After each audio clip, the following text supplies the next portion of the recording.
आज का स्टूडेंट हमारा टॉपिक है सिम्बायोसिस। सिम का मतलब होता है इकट्ठा या इकट्ठे, और बायो का मतलब मैंने बताया था जिंदगी। तो सिम्बायोसिस में स्टूडेंट्स जिंदगी इकट्ठी होगी। इसका क्या मतलब होगा सिम्बायोसिस का? यानी कि एक जानदार दूसरे जानदार के साथ कुछ अरसे के लिए, ज़्यादा अरसे के लिए, सारी ज़िंदगी के लिए एक जानदार दूसरे जानदार के साथ क्या करेगा?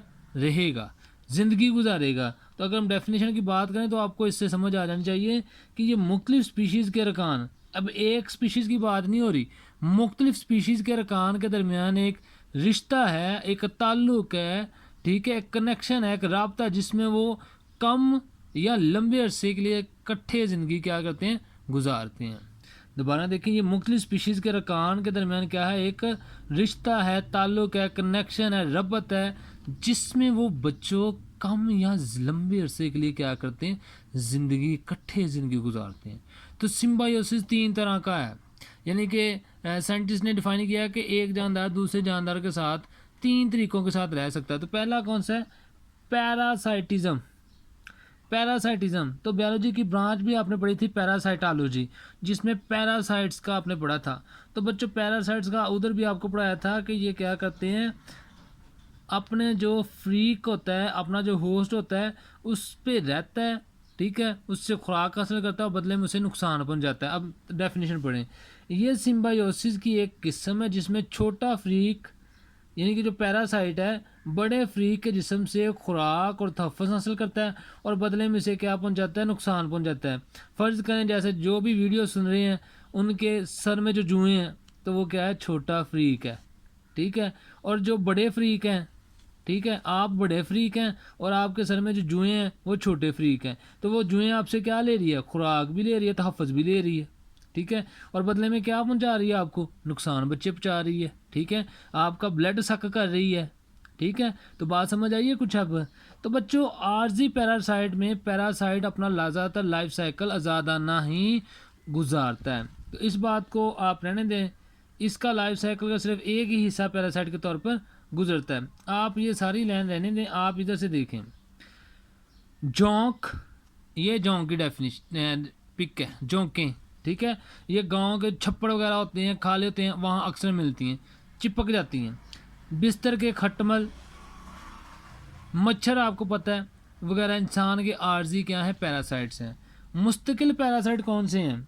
मुस्तकिल पैरासाइट अपने तमाम लाइफ साइकिल पैरासाइट के तौर पर ही गुजारते हैं, आर्जी नहीं गुजारते, मुस्तकिल अपना लाइफ साइकिल पैरासाइट के तौर पर गुजारते हैं। बीमारियां पैदा करने जैसे वाले, जैसे बैक्टीरिया, जैसे वायरस, ये मुस्तकिल पैरासाइट है, ठीक है। जैसे टीबी बैक्टीरिया से होती है, हेपाटाइटिस वायरस से होता है, एड वायरस से होता है। तो इसमें कुछ ऐसे पैरासाइट्स हैं जो मुस्तकिल ही रहते हैं। बच्चों अब जो है ना, ये आपने बहुत ध्यान से समझना है। तो बच्चों अब आपने बड़े ध्यान से देखना है पैरासाइट्स की क्लासिफिकेशन, जिसको ग्रुप बंदी भी कहते हैं, जमात बंदी भी कहते हैं, ग्रुप बंदी या जमात बंदी, यानी कि पैरासाइट को कैसे हम क्या कहते हैं? क्लासीफाई करते हैं। तो बच्चों पैरासाइट 2 तरह की क्लासिफिकेशन है, एक्टो पैरासाइट, एक्टो पैरासाइट। बच्चों एक्टो या एक्सो, ये जो बड़ी क्लासों के बच्चे हैं वो भी समझ लें, एक्टो या एक्सो इसका मतलब होता है बाहर, एक्सो या एक्टो का मतलब क्या होता है? बाहर होता है। तो बच्चों एंडो पैरासाइट, एंडो का मतलब होता है अंदर, एंडो पैरासाइट। दोबारा देखें टर्मिनोलॉजी को, एक्टो या एक्सो लिखा होगा कहीं भी, तो एक्टो का मतलब होता है बाहर। एक्टो पैरासाइट ऐसे पैरासाइट जो जिस्म के या जानदार के जिस्म के क्या रहेंगे? बाहर होंगे। एंडो पैरासाइट वो होंगे जो जानदार के जिस्म के अंदर रहेंगे, ठीक है। जो जानदारों के जिस्म के अंदर पैरासाइट रहते हैं उनको हम कहते हैं एंडो पैरासाइट्स, और वो पैरासाइट जो जानदारों के जिस्म के बाहर रहते हैं उनको हम क्या बोलते हैं? एक्टो पैरासाइट या एक्सो पैरासाइट। तो एक्टो पैरासाइट्स जो हैं बच्चे अपने होस्ट के जिस्म से क्या रहते हैं? बाहर रहते हैं और वहाँ से खुराक हासिल करते हैं। जैसे मच्छर हमें बाहर जिल से काटता है, जोंक, जुएँ, ये एक्टो पैरासाइट की मिसालें हैं। अब एंडो पैरासाइट बच्चे क्या है? एंडो पैरासाइट जिस्म के अंदर रहते हैं। जिस्म के अंदर कौन से रहते हैं? अपने होस्ट के जिस्म के अंदर रहते हैं और वहाँ से खुराक और तहफ़्फ़ुज़ क्या करते हैं, हासिल करते हैं। इसमें बैक्टीरिया है, वायरस है, ठीक है, टैब वॉर्म्स, एस्कैरस जिसे मलाप भी आप बोलते हैं, ठीक है, एंटमीबा पेचस की बीमारी काज करता है, ठीक है, प्लाज्मोडियम आपको बुखार जो मलेरिया का बुखार होता है, मलेरिया का बुखार जो होता है वो किससे होता है, प्लाज्मोडियम से। एंटमीबा से पेचस की बीमारी होती है, ठीक है, स्कैरस मलाप कहते हैं, ठीक है, वॉर्म टेप वर्म जो होता है, बैक्टीरिया वायरस, ये बच्चों आपके क्या होता है जिस्म के अंदर रहते हैं, उसको हम बोलते हैं एंडोपैरासाइट। अब कुछ पौधों की एग्जांपल हम ले लेते हैं। देखें कुछ पौधे जैसे कैस्क्यूटा दूसरे पौधों पर पैरासाइट के तौर पर रहते हैं। अब ये पैरासाइट तो दूसरे पौधों से क्या करेगा, खुराक लेगा।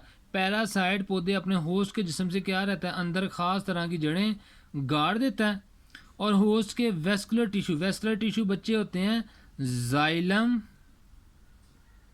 और फ्लोएम। जाइलम और फ्लोएम को वेस्कुलर टिश्यू ना, जहाँ भी वेस्कुलर टिश्यू का नाम आएगा आपने बताना है वेस्कुलर टिश्यू कौन से हैं, जाइलम एंड फ्लोएम। तो अपनी ज़रूरत के ग़िज़ाई मादे चूसता है। जैसे ये देखें, ये दरख्त है, उसके ऊपर ये देखें ये कैस्क्यूटा का पौधा लगा हुआ है और अपनी जो है इसके अंदर जो है ना जाइलम फ्लोएम, ठीक है, वहाँ से खुराक ले रहा है।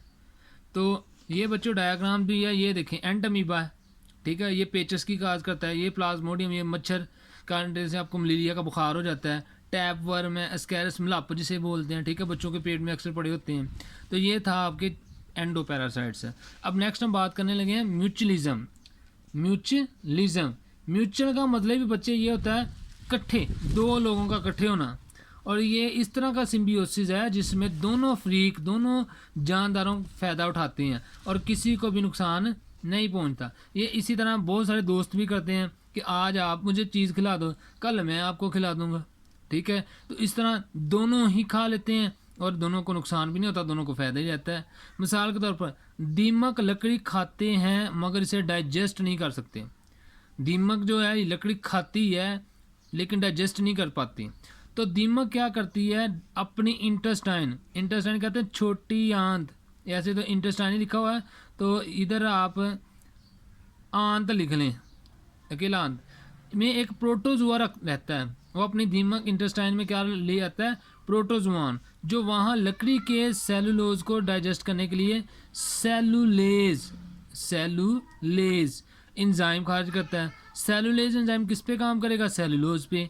तो दीमक बदले में प्रोटोजुआ को क्या देती है, खुराक और तहफ़्फ़ुज़ फराहम करती है, और प्रोटोजुआ इसको क्या देता है, सेलुलेज एंजाइम देता है, जिससे वो अपनी लकड़ी को जो उसने खाई होती है उसको डाइजेस्ट कर लेता है। तो ये देखें, एक अगर फ़ायदा दे रहा है तो दूसरा भी उसके बदले में फ़ायदा दे रहा है। तो इसी तरह दूसरी एग्जांपल है नाइट्रोजन फिक्सिंग बैक्टीरिया की।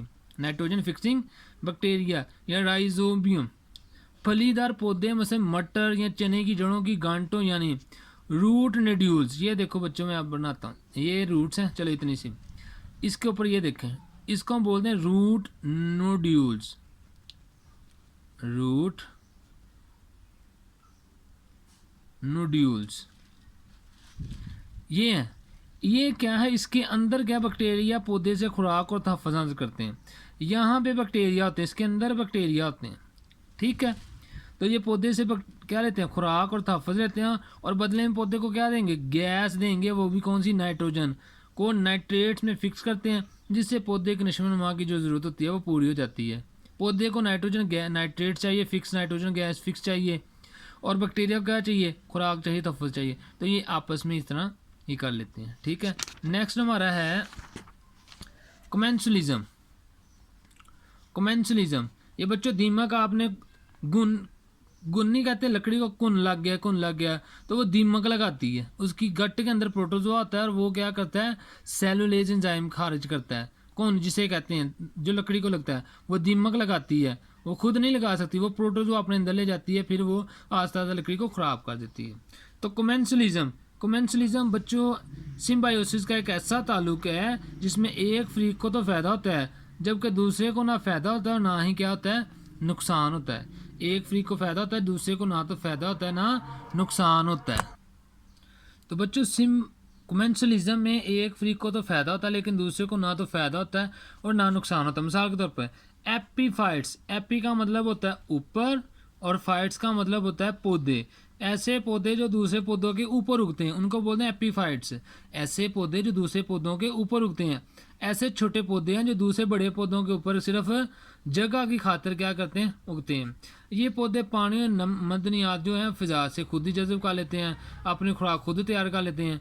इस तरह देखें, बड़े पौधे को किसी तरह से भी इस रिश्ते का ना तो फ़ायदा है ना नुकसान है, जबकि उन छोटे पौधों को फ़ायदा होता है। मछलियों की एक किस्म है शक्कर फिश है। शक्कर फिश इसलिए कहते हैं क्योंकि इसका माउथ जो है ना वो इधर शक की तरह होता है, इस तरह, ठीक है। तो ये शक कर लेती है, उसको चिमट लेती है। तो अपने शक्कर की मदद से शार्क की सतह से चिमट जाती है, इधर से चिमट जाती है।